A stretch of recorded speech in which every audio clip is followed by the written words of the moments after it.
Assalamualaikum everyone. Today I'll walk you through resetting your password on Windows. If you are new here, don't forget to hit that subscribe button for more quick tech tutorials from Mr. TechFox. First, click the Start button and then click on Settings. In the Settings window, go to Accounts. Now click on Sign In options from the left menu. Under the password section, you will see an option that says Change. Click on it.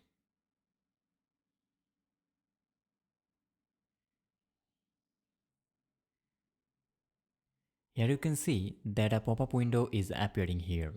First of all, you have to provide your current password in this field, and then you have to provide the new password in these two fields. I'm gonna enter my current password here.